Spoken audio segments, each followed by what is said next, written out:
सनातन धर्म में साधु संतों का काफी महत्व होता है। साधु संत भौतिक सुखों का त्याग कर सत्य व धर्म के मार्ग पर निकल जाते हैं। इसके साथ ही उनकी वेशभूषा और खान पान आम लोगों से बिल्कुल अलग होती है। उनको ईश्वर की प्राप्ति का माध्यम माना जाता है। साधु संत आमतौर पर पीला, केसरी या लाल रंगों के वस्त्र पहनते हैं। साधु संत को ईश्वर के सबसे निकट माना जाता है। सन्यासी अपने पूरे सांसारिक जीवन का त्याग कर देता है और अपना समय भगवान का नाम स्मरण करने लगाता है। संतों में नागा साधुओं की चर्चा जरूर होती है।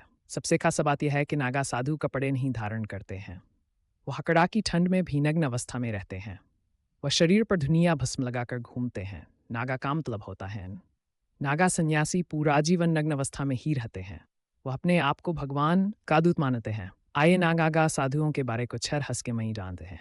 नागा सन्यासी बनने की प्रक्रिया बहुत लंबी और कठिन मानी जाती है। अखाड़ों द्वारा नागा सन्यासी बनाया जाता है। हर अखाड़े की अपनी मान्यता और परंपरा होती है और उसी के अनुसार उनको दीक्षा दी जाती है।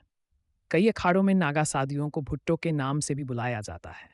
अखाड़े में शामिल होने के बाद इनको गुरु सेवा के साथ सभी छोटे काम करने के लिए दिए जाते हैं। नागा साधुओं का जीवन बेहद ही जटिल होता है। बताता है कि किसी भी इंसान को नागा साधु बनने में 12 साल का लंबा समय लगता है। नागा साधु बनने के बाद वह गांव घर की भीड़ भाड़ भरी जिंदगी को त्याग देते हैं और रहने के लिए पहाड़ों पर जंगलों में चले जाते हैं। उनका ठिकाना उस जगह पर होता है जहां कोई भी न आता जाता हो। नागा साधुओं से जुड़ी रहस्यमयी बातें। आई स्टॉक नागा साधु बनने की प्रक्रिया में 6 साल बेहद महत्वपूर्ण होता है। इस दौरान वह नागा साधु बनने के लिए जरूरी जानकारी हासिल करते हैं। इस अवधि में वह सिर्फ लंगोट पहनते हैं। वह कुंभ मेले में प्रण लेते हैं, जिसके बाद लंगोट को भी त्याग देते हैं और पूरा जीवन कपड़ा धारण नहीं करते हैं। नागा साधु बनने की प्रक्रिया की शुरुआत में सबसे पहले ब्रह्मचर्य की शिक्षा लेनी होती है। इसमें सफलता प्राप्त करने के बाद महापुरुष दीक्षा दी जाती है। इसके बाद वीत होता है। इस प्रक्रिया को पूरी करने के बाद वह अपना और अपने परिवार का पिंडदान करते हैं, जिसे बिजवान कहा जाता है। वह शिष्टल पिंडक है अपने परिजनों का और सदैव पिंडदान होता है। अपना पिंडदान करने के बाद वह अपने आप को मृत सामान घोषित करते हैं, जिसके बाद उनके पूर्वजन्म समाप्त माना जाता है। पिंडदान के बाद वह जनेऊ गोत्र समेत उनके पूर्वजन्म की सारी निशानियां मिटा दी जाती हैं। इसकी वजह से नागा साधुओं के लिए सांसारिक जीवन का कोई महत्व नहीं होता है। नागा सन्यासी अपने समुदाय को ही अपना परिवार मानते हैं। वह हुटिया बनाकर रहते हैं और इनकी कोई विशेष जगह और घर नहीं होता है। सबसे बड़ी बात यह है कि नागा साधु सोने के लिए बिस्तर का इस्तेमाल नहीं करते हैं। नागा साधुओं को एक दिन में सिर्फ 7 घरों से भिक्षा मांगने की इजाजत होती है। अगर उनको इन घरों में भिक्षा नहीं मिलती तो उनको भूखा ही रहना पड़ता है। नागा सन्यासी दिन में सिर्फ एक बार ही भोजन करते हैं। नागा साधु हमेशा नग्न अवस्था में रहते हैं और युद्ध कला में पारंगत होते हैं। ये अलग अलग अखाड़ों में रहते हैं। जुना अखाड़े में सबसे ज्यादा नागा सन्यासी रहते हैं।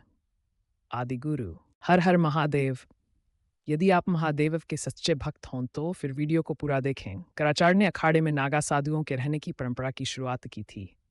बताया जाता है कि नागा साधुओं के पास रहस्यमयी शक्तियां होती है। वह कठोर तपस्या करने के बाद इन शक्तियों को हासिल करते हैं, लेकिन कहा जाता है कि वह कभी भी अपनी इन शक्तियों का गलत इस्तेमाल नहीं करते हैं। वह अपनी शक्तियों से लोगों की समस्याओं का समाधान करते हैं। होम हट के खबरदेश शहर और राज्य ओलंपिक मनोरंजन ज्योति कैसे बनते हैं। नागा साधु क्यों नहीं पहनते हैं कपड़े, जानिए उनसे जुड़ी रहस्यमयी बातें। नाधुओं से जुड़ी रहस्यमयी बातें। सनातन धर्म में साधु संतों का काफी महत्व होता है। साधु संत भौतिक सुखों का त्याग कर सत्य व धर्म के मार्ग पर निकल जाते हैं। इसके साथ ही उनकी वेशभूषा और खान पान आम लोगों से बिल्कुल अलग होती है। उनको ईश्वर की प्राप्ति का माध्यम माना जाता है। साधु संत आमतौर पर पीला, केसरी या लाल रंगों के वस्त्र पहनते हैं। साधु संत को ईश्वर के सबसे निकट माना जाता है। सन्यासी अपने पूरे सांसारिक जीवन का त्याग कर देता है और अपना समय भगवान का नाम स्मरण करने में लगाता है। साधु संतों में नागा साधुओं की चर्चा जरूर होती है। सबसे खास बात है कि नागा साधु कपड़े नहीं धारण करते हैं। वह कड़ाकी ठंड में भी नंगन अवस्था में रहते हैं। वह शरीर पर धुनिया भस्म लगाकर घूमते हैं। नागा का मतलब होता है नंग। नागा सन्यासी पूरा जीवन नग्न अवस्था में ही रहते हैं। वह अपने आप को भगवान का दूत मानते हैं। आइए नागा साधुओं के बारे रहस्यमयी बातें जानते हैं। नागा से जुड़ी रहस्यमयी बातें। नागा सन्यासी बनने की प्रक्रिया बहुत लंबी और कठिन मानी जाती है। अखाड़ों द्वारा नागा सन्यासी बनाया जाता है। हर अखाड़े की अपनी मान्यता और परंपरा होती है और उसी के अनुसार उनको दीक्षा दी जाती है। कई अखाड़ों में नागा साधुओं को भुट्टो के नाम से भी बुलाया जाता है। अखाड़े में शामिल होने के बाद इनको गुरु सेवा के साथ सभी छोटे काम करने के लिए दिए जाते हैं। विज्ञापन नागा साधुओं से जुड़ी मई बातें फोटो। आइस्टॉक नागा साधुओं का जीवन बेहद ही जटिल होता है। बताया जाता है कि किसी भी इंसान को नागा साधु बनने में 20 साल का लंबा समय लगता है। नागा साधु बनने के बाद वह गांव या शहर की भीड़भाड़ भरी जिंदगी को त्याग देते हैं और रहने के लिए पहाड़ों पर जंगलों में चले जाते हैं।